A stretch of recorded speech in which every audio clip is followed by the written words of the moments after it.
Hey, what's up, everyone? Sean here with BlueRidgeSilverhound. Happy 4th. Hope everybody is safe and all that great stuff.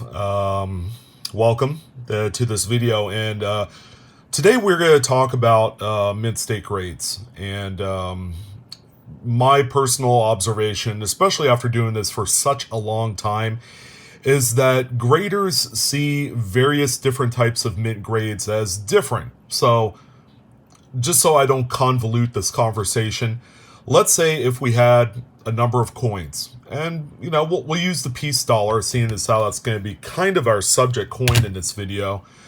Let's say if we have a bunch of peace dollars, they all grade out mint state 61. I will guarantee you that just about every single mint state 61 peace dollar will be different from one to the other. So it really got me to thinking.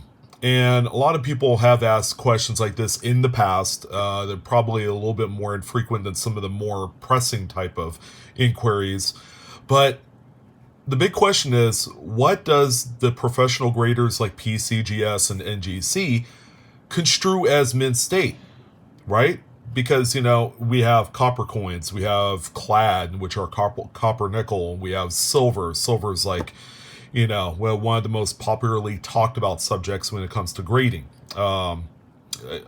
Only because there, silver has a myriad of various types of surface types that, it really becomes a little bit of a conversation of questions rather than, speaking from an educational standpoint and just trying to teach you guys. So we're just going to go ahead and take a look at what we have determined, we as in me and some of my esteemed colleagues who have been in the coin grading game for quite a while, and we've talked about this on a number of occasions. What's acceptable in the eyes of PCGS, NGC, Annex, ICG when it comes to quote-unquote mint state? And we're going to focus mostly in this video on silver because it's just easier to talk about one to the other. I'll let you guys know if there's any difference if things like this were to happen, say, to a copper coin or a clad. All right, so silver is something that's graded every day through the graders, but what will pass. All right, so obviously they all start from a raw coin. Raw coin means it's graded, and you're sitting there and you're looking at it, you're like, it looks really good. I want to grade this. So what's it going to take? Well, the graders are going to look at a few things when it comes to straight grading your coins. And that means that you're not going to get a details grade for cleaning or corrosion or anything like that. They really look at the coin, and they look for those kind of nuances that would disqualify a coin from straight grading into, say, a standard like mint state, followed up with a numerical number. And we have a number of examples of that in here that we will talk about. But obviously it all starts out with the raw coin. Now this example right here, as you can see, has all sorts of like tarnish and toning and stuff like that. And you have to be absolutely careful when it's black or dark brown. You really have to get under the magnifying glass and really check and see if that's superficial, like if that's really legitimate toning, or if indeed that is corrosion. Corrosion, under close magnification, you will find some pitting in these surface areas where it's dark.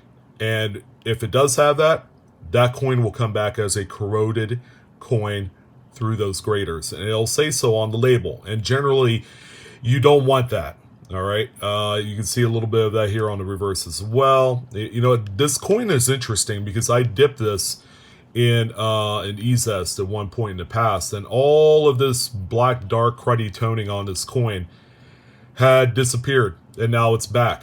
So, and that's after doing everything I could to make sure that this was all gone. It would never come back, and that's even doing the distilled water rinse and all that great stuff. But silver, copper, there are a few of the metals that are extremely susceptible to any sort of color progression or toning, especially when moisture comes into the equation. So we have things like this, and you have to be absolutely careful that upon closer examination, this is not corrosion and this is indeed toning. Something like this would benefit from a dip, before you go and send it off to PCGS or NGC.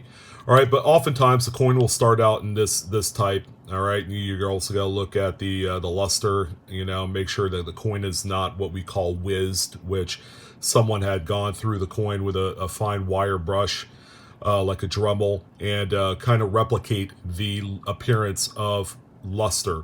And usually you will see the buildup of metal as a result around the devices. Okay, that's a pretty good telltale sign. And coins are graded as being whizzed through NGC and PCGS. Okay, so that the moment you come across one and you inadvertently send it off to the graders and it comes back whizzed, it's going to be a pretty good learning lesson. That's usually a coin, and I have a few of them myself, that you really don't want to sell, only because they are ultra deceptive sometimes.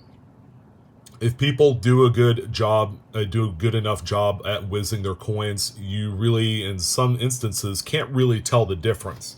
All right, so we've come to a determination that we want to send out our coins, and we have a number of coins to talk about. Let's go ahead and talk about a few of the mint state examples of the peace dollar. And I have a number of them. They're all mint state 61, and that's perfect because I'm actually collecting what the white soap bar type. I mean, this isn't technically a soap bar because you got the prongs. That's not a solid white insert in there, but I have a number of mint state 61 examples, and we're just going to kind of take a look at the different types of straight graded mint state coins from NGC. Now you're going to find that there's a few of those carbon spots pretty similar to the other 1924 I showed you, although this is a San Francisco. This is a much tougher coin to grade, but as you can see, it's got all the original skin on there, which is pretty nice to see. This is kind of distracting to me, but to the graders, it's minor enough. It's more probably more toned spots than it is carbon or corrosion.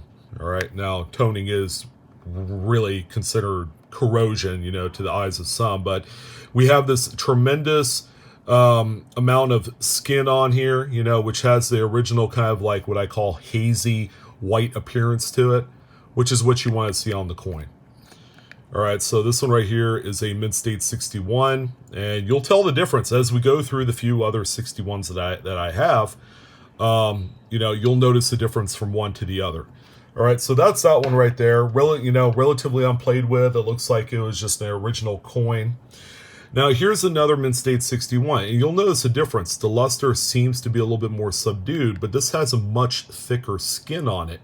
But take a look at the date. This is a 1935, so this is the final year of the peace dollar, and maybe the planchets were a little bit different, but this doesn't look nearly as lustrous or robust when it comes to eye appeal compared to the previous coin. This is what I like to call just an original skinned, untoned example. This was never pulled out of a roll. It was never dipped. I'm willing to bet this coin was gorgeous at the moment it was struck, but probably at a mint state 61, this coin might have seen just a scad bit of circulation to be able to produce this kind of like, just really blah kind of skin on there where it doesn't really show the luster to its full potential. But here we go. This is one example right here of a coin that exhibits kind of like that many decades old skin on there, kind of more like along the lines of a gray white sheen to it, but you still have a lot of the luster. All right, and the coin is relatively clean for the grade, but yeah, there's another such example of a mint state graded coin. Now compared to the previous example, it's like night and day, because you have one that is just comparatively more white for a 61, while the other one is just kind of bland. They are both truly mint state grades. This one probably more so coming from a roll at one point, probably in the last like 10-15 years, than this one right here, which has probably spent some time, stored in some capacity. So now it gets even more dramatic. By the time I go to this one, look how bright and shiny this one is. This is a 1934D. It's got some pretty nice luster on this one. And one thing I can tell you right now, compared to the first coin that we looked at, which has more originality to it, The coin on the left just looks a lot more like bleached, kind of like white, you know. And how do we find a coin that is like this and still manages to only grade to 61? Because the coin looks overall relatively clean. You know, the cheek area, you got a few little kind of bag marks here, a few little things out in the fields, but overall the coin is clean. You'd think, oh, why did it only grade to 61? Well, I can tell you this right now. This coin was probably over dipped.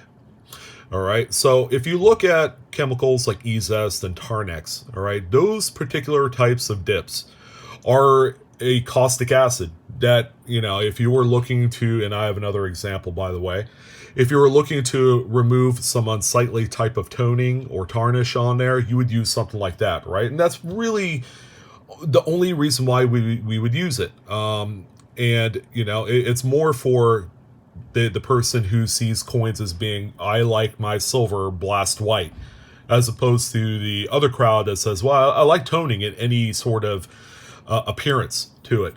But when a coin is over dip, okay, you also have to think in terms of the chemical kind of like breakdown of how it works with coins. Is that since it's like a hydrofluoric acid or something like that? I don't know. It's strong stuff.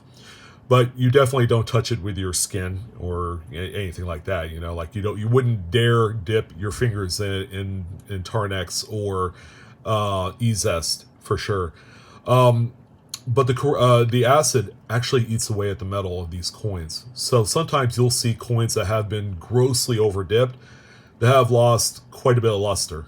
All right, and that they'll begin to exhibit kind of a grainy appearance to it.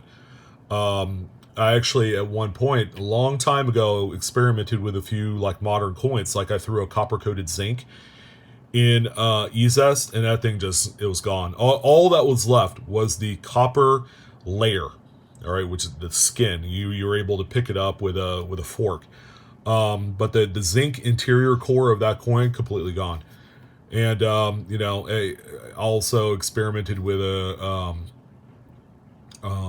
clad quarter where it ate away the inside core of the copper. You know, it's kind of a neat effect, but you need to know that stuff as you collect coins. But this coin looks like it was over dipped a little bit, and that's why it has like an overly white appearance to it. I would say that this coin probably at one point, you kind of tell here on the edge, it had some old toning right there, but this one probably had some pretty kind of like terminal black or russet brown toning on there.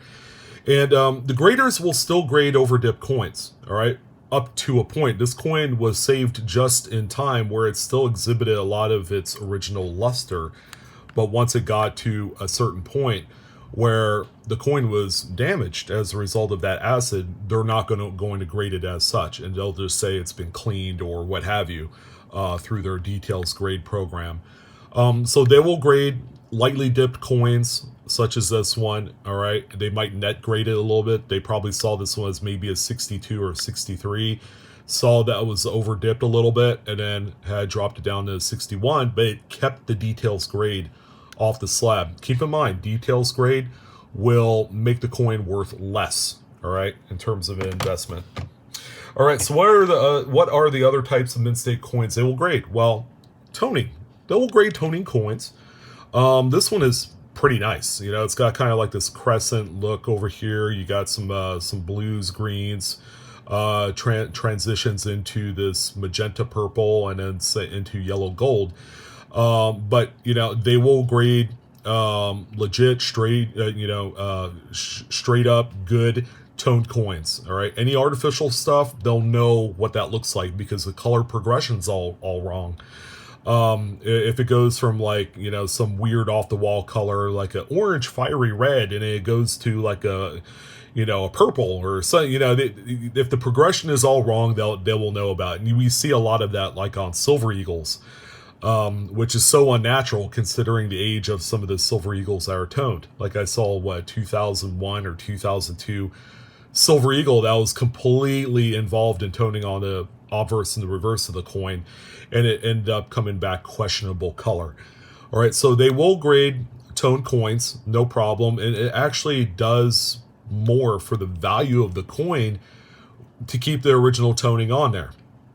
There are also some instances where the coin has doubled in price because the original toning is still on there. And people today, especially, covet those extra colors and eye appeal and all that stuff. The rainbow type of toned coins are much more desirable on the secondary market than, say, the other coins like your Blast White, straight from a roll coin, stuff like that. So yeah, tone coins, they definitely encourage it. And another thing to keep in mind is that, aside from grading all the lower grades like, AU and under, they will grade copper, all right, by 3 different color designations. They got brown, and full red, which is like a brand new bright penny straight out of the press. That's what a full red example looks like. But they will also grade coins like this in terms of copper, all right? And you see that it's got some light brown, it's got some darker browns, it's got little striations of various different types of color, okay? This is what they call an improper alloy mix or a woody. And you see that on a lot of older Indian head cents and early Lincoln cents. All right, but you also see them on things like this. This 2-cent coin right here has just an absolute bona fide mix of various, colors in the planchet, and that's only because that the tin wasn't properly mixed in with the copper when the planchets were being made. So you also see it on the reverse as well. You see some of this really nice kind of striations of wood grain patterns in this coin. But they will also grade things like this as mint state, And some people would say, well, I kind of find it hard to believe that that's a mint state coin. Well, sure, there's no wear on it. Copper is one of those type of alloys that's easy to change color with the presence of moisture and other atmospheric type of conditions. So a coin can be brand spanking new, right from the minting press, but depends on where the coins are subsequently stored, will dictate whether or not they'll turn, to a different color. But those are the main types of mint state grades that NGC and PCGS will grade. Outside of that, there's no other conversation. All right, if there's corrosion on there, they're not going to make an extra concession unless it's like an early 1700s colonial piece that has just a little bit of corrosion on there. They will overlook stuff like that on occasion because of how tough those coins are, but they won't make any sort of extra favors for you for anything with questionable color, with whizzing, with corrosion, with bent, or somehow other scratched coins or damaged coins. They just won't. And these are what's considered all of the correct mint state appearances or surface types that they will consider and keep mint state without the details grade. So I wanted to let you guys know that for this video, in the event that you guys are ready to make a submission and send one out. Obviously I'm an advocate for sending out just high quality early pieces. I stay away from the modern stuff only because I've done it before and it's brain damage. It really is.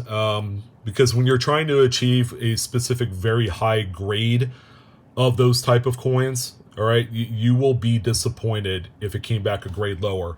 And oftentimes it does, because there are certain things that we do miss in the course of, identifying and investigating the coins that we own that we want to send out. We tend to look, it's got a little scratch, over here, near the rim. And then, we make acceptable kind of like bargaining, deals with ourselves to say, we'll just send it out and it'd be fine. And, NGC will overlook stuff like that. And I will tell you this right now, they will not. And oftentimes all the coins will be inspected by a few different people, not just the first grader. Okay. It doesn't go from the grading one single person that looks at the coin and it goes to slabbing and then goes to shipping or quality check. There's a number of graders that look at the coins and they audit each other. All right. So if something is missed, they'll let them know. They're like, oh wait, yeah, that 2-cent coin that you looked at, Bill, was actually corroded. and then they'll look at it together. So they do stuff like that. So you have a number of collectors and graders and numismatists that look at the same coin before everything is all said and done, before it's packaged, before it's slabbed, before it's shipped. You know, you get the big idea. But that's it. That's what I wanted to talk about. I would love to hear you guys' thoughts on this subject. And those are the acceptable mint state appearances that the graders will straight grade. And again, would love to hear your thoughts. I'm your host, Sean, with Blue Ridge Silverhound. You guys take care. Have a wonderful, wonderful 4th of July, if you're watching this on 4th of July. And if not, just enjoy it. All right. Don't forget to like, share, and subscribe if you haven't done so already. Hit that bell for instant notifications. And ladies and gentlemen, coinaholics of all ages, we are discovering together. You guys take care, be safe, and I'll see you on the next video.